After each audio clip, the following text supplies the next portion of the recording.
నమస్తే, welcome to Andhraprabha. నేను లక్ష్మి.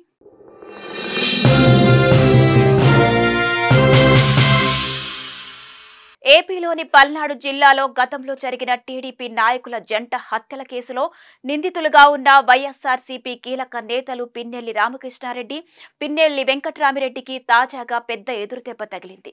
ఈ కేసులో తమను అరెస్ట్ చేయకుండా వీరిద్దరూ కోర్టును ఆశ్రయించి ముందస్తు బెయిల్ కోరారు. అయితే సుప్రీంకోర్టు ఇందుకు నిరాకరించడంతో ఇవాళ మాచర్ల కోర్టులో లొంగిపోయారు.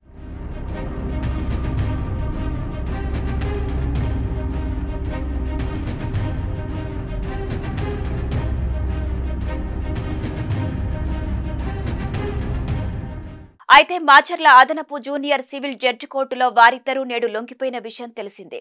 న్యాయస్థానం వారికి 14 రోజుల రిమాండ్ విధించింది. నిందితులను నెల్లూరు జిల్లా జైలుకు తరలించనున్నారు. ఇక దీంతో జంట హత్యల కేసులో పోలీసుల దర్యాప్తు వేగం పుంజుకోనుంది.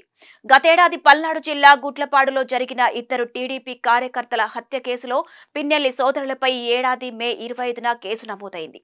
ఈ కేసులో పిన్నెల్లి రామకృష్ణారెడ్డిని A6 గాను, పిన్నెల్లి వెంకట్రామిరెడ్డిని A7 గాను ఉన్నారు. అయితే ఈ కేసులో తమకు ముందస్తు బెయిల్ ఇవ్వాలని కోరుతూ సుప్రీంకోర్టును ఆశ్రయించడంతో తాత్కాలిక ఊరట దక్కింది. అయితే ముందస్తు బెయిల్ షరతుల్ని ఉల్లంఘించారంటూ ప్రభుత్వం సుప్రీంకోర్టును ఆదేశించింది. అయితే ఏపీ ప్రభుత్వం దాఖలు చేసిన పిటిషన్పై విచారణ జరిపిన సుప్రీంకోర్టు పిన్నెల్లి సోదరులకు గతంలో ఇచ్చిన ముందస్తు బెయిల్ను రద్దు చేస్తూ తాజాగా కీలక తీర్పు ఇచ్చింది. దీంతో పిన్నెల్లి సోదరులకు షాక్ తగిలింది. ఈ నేపథ్యంలో వారు స్థానిక కోర్టులో లొంగిపోవాలని నిర్ణయించుకున్నారు.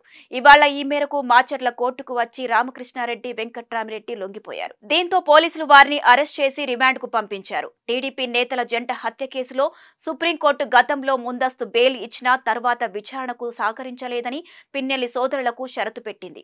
కానీ సుప్రీంకోర్టు చెప్పినా పిన్నెల్లి సోదరులు విచారణకు సహకరించడం లేదని రాష్ట్ర ప్రభుత్వం ఆరోపించింది.